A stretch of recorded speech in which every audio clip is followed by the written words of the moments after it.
சிஷ்யர்களுக்கும் வணக்கம்.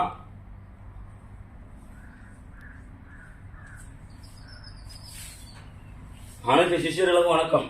இப்ப நம்ம பார்க்கறது யட்சினி. யட்சினி எப்படி உபாசனை செய்வதுன்னு பார்க்கலாம். ஒரு பௌர்ணமி அன்று 6 செப்பு தகடுல இந்த எந்திரத்தை வரைஞ்சிக்கணும். ஒரு முக்கோணம் போடுறீங்க. முக்கோணத்துக்குள்ள ஓம் ஸ்ரீயும் கிளையும் ஓங்கார யட்சினி வசிய வசிய ஓங்கார யட்சினி ஐயும் ஸ்ரீயும் நமசிவாய. இந்த சக்கரத்தை வரைஞ்சிருங்க. 6 சக்கரத்தை வரைஞ்சு பிராண பிரதிஷ்டை பண்றீங்க. ஓம் பிராணி ஓம் பிராணம் சகல இந்திரங்களை என்பது சுவாக பிராண பிரதிஷ்டை பண்றீங்க. பிராண பிரதிஷ்டை மந்திரம் சொல்றீங்க. ஓம் ஓம் பிராணி ஓம் பிராணம் சகல இந்திரங்களை என்பது சுவாகன்ட்டு விபூதியை போட்டு நல்லா பூசிட்டு இளநீ பால் தயிர் அபிஷேகம் பண்ணிடுறீங்க. அபிஷேகம் பண்ணிட்டு அந்த எந்திரத்தை வச்சுக்கிறீங்க. அந்த எந்திரத்தை 6 எந்திரத்தை எடுத்துக்கிறீங்க. ஒரு வாழையில இரவு 1 மணிக்கு பௌர்ணமி அன்னைக்கு இரவு 1 மணிக்கு ஒரு வாழை பரப்பிக்கிறீங்க. ஒரு அகலமான வாழை எடுத்துட்டு இந்த சக்கரத்தை வாழைக்கு நடுவில் வைக்கிறீங்க. வெத்தலைப்பாக்கு பூவு வாழைப்பழம் பால் தேன் சர்க்கரை கற்கண்டு பேர்ச்சம்பழம் இதை எல்லாத்தையும் இந்த சக்கரத்தை சுற்றி வைக்கிறீங்க.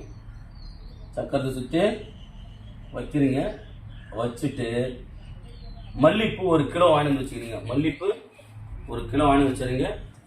ஊதுவத்தி இங்கே ஊதுவத்தி வெத்தலைப்பாக்கு வச்சுட்டு ஊதுவத்தி வச்சுருங்க. தேங்காய்லாம் வச்சுருங்க. தேங்காய் உடச்சி வச்சுருங்க. தேங்காய் உடச்சி வச்சுட்டு ஊதுவத்தி எடுத்துக்கிறீங்க.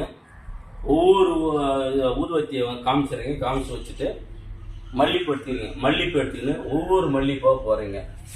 ஓம் நமோ பகவதி ஓங்கார யட்சினி உச்சாட யட்சினி ஆகாச யட்சினி ஆக்கர்ஷய சுவாகன். இந்த மந்திரத்தை 31,000 தடவை சொல்லணும். 31,000 தடவை இந்த மந்திரத்தை சொல்லணும். எத்தனை நாளைக்கு சொல்லணும்? 21 நாளைக்கு இந்த மந்திரத்தை நீங்க சொல்லணும். நீங்க சொல்லிட்டீங்கன்னா இவன் உங்ககிட்ட பேச ஆரம்பிப்பா. முதல்ல கிச்சு கிச்சு குரல்ல காதல பேச ஆரம்பிப்பா. இந்த கிச்சு கிச்சு குரல்ல காதல பேசும்போது தலை கொஞ்சம் வலிக்க ஆரம்பிக்கும். காது கொஞ்சம் வலிக்க ஆரம்பிக்கும். பழக பழக பழகிடும். ஒருவன் உங்க எதிரில் உட்காந்து உங்ககிட்ட பேசிடும் போது அவன் மனசுல என்ன நினைக்கிறான் வரைக்கும் அந்த யட்சினி சொல்லிடும். இவளை வச்சு நீங்க குறி சொல்லலாம். யட்சினை வச்சுதான் நிறைய குருமார்கள் குறி சொல்றாங்க. இந்த குறியை இவன் என்ன காதல் சொல்லிக்கினே இருப்பா. நீங்க என்ன ஊர்ல வந்திருக்கீங்க, உங்க பேர் என்ன விஷயத்துக்காக வந்திருக்கீன்ட்டு அவ யட்சினி உங்க காது கிட்ட சொல்லிக்கினே இருப்பா. இவளை வச்சு நீங்க ஜாலம் புரியலாம். இப்படி சட்டிக்கு தட்டிங்கன்னா தாமரை பூ வரும். இப்படி சிட்டிக்கு தட்டிங்கன்னா விபதி வரும். இப்படி சிட்டிக்கு தட்டினா குங்குமம் வரும். எல்லா ஜாலமும் ருத்ராட்சம் சாலிகிராமங்கள் நீங்க என்ன நினைக்கிறீங்களோ அது எல்லாத்தையும் எடுத்து கொடுக்குறது தான் யட்சினியோட வேலை. உங்களுக்கு பசிக்குதுன்னா பலாப்பழம் மாம்பழம் நீங்க என்ன சுவையான பழத்தை எதிர்பார்க்குறீங்களோ அதுக்கான பழத்தை கண்ணிமைக்கிற நேரத்தில் உங்க கையில் கொண்டு வரதான் யட்சினியோட வேலை. இந்த யட்சினி பெரிய பெரிய குருமார்கள் என்ன மாதிரி இருக்கிற குருமார்கள் தான் இந்த யட்சினி சித்தி எடுத்து வச்சுக்காங்க. எல்லா தேவதையோட நீங்க யட்சினியை சித்தி எடுத்துட்டீங்கன்னா இந்த உலகத்துல எல்லாத்தையும் சாதிக்கலாம். நீங்க ஒரு செலவு வச்சு தான் குறி சொல்லணும் அவசியம் கிடையாது. எதுவுமே தேவையில்லை. மறுபடியும் இவளை என்னன்னு கேட்டீங்கன்னா சித்தி எடுத்துட்டீங்க.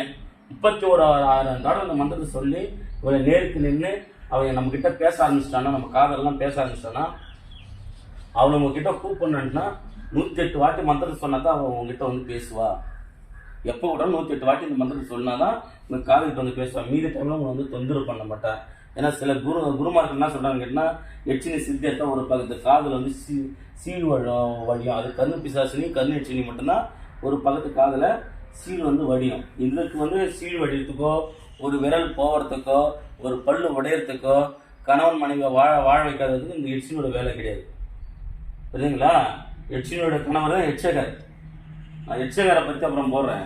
புரியுதுங்களா? யட்சினை வச்சு எல்லாத்தையும் சாதிக்கலாம். ஒரு தாய் எப்படி இருப்பாளோ, ஒரு தங்கை எப்படி இருப்பாளோ, ஒரு மனைவி எப்படி இருப்பாளோ அப்படி ஒரு கண்ணோட்டத்தோட நம்ம கூட இருப்பா. இவளால் எந்த ஒரு பிரச்சனையும் வராது, எந்த ஒரு சைடு எஃபெக்டும் வராது. ஜாலம் காட்டுறதுக்கு தான் முக்கியமாக சித்து எடுப்பாங்க. ரெண்டாவது விஷயம், குறி முகம் பார்த்து குறி சொல்றது. உங்கள் மனசில் என்ன நினைக்கிறீங்களோ அதை வச்சு குறி சொல்றதுக்கு தான். நல்லா கேட்டுங்க. பௌர்ணமி அன்னைக்கு இரவு 1 மணிக்கு ஒரு வாழை இலை எடுத்துக்கிறீங்க. வாழை இலை இந்த தகடை வச்சுருங்க. சுற்றி பழம் கிழம் எல்லாமே, பால், பழம், தேன், பேரிச்சம்பழம், வாழைப்பழம், வெத்தலைப்பாக்கு, தேங்காய்லாம் வச்சுருங்க. வச்சுட்டு பூ எடுத்து போட்டு மந்திரம் சொல்லி கூப்பிட்றீங்க.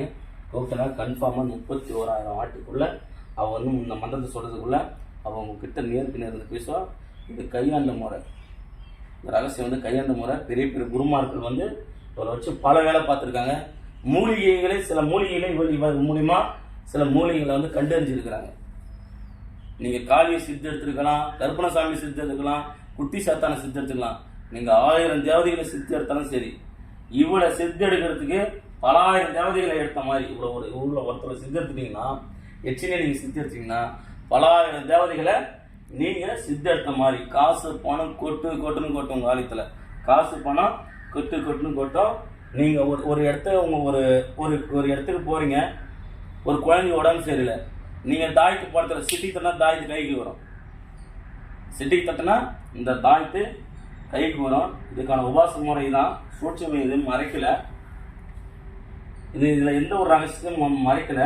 நீங்கள் உபாசனை எடுக்கிறன்னு நினைக்கிறவங்க என் கிட்ட வந்துருங்க, நேராக வந்துருங்க. இதுக்கான வழிமுறை எல்லாத்தையும் நான் பக்கத்துல இருந்து சொல்கிறேன். நீங்கள் அழகாக உபாசனை எடுத்து இவளை எச்சினி வந்து சித்தி எடுத்துன்னு உங்கள் வீட்டுக்கு போங்க. இவளை நீங்கள் சித்தி எடுக்கணும்னா 21 நாளைக்கு நீங்கள் என் கூட இருக்கணும்.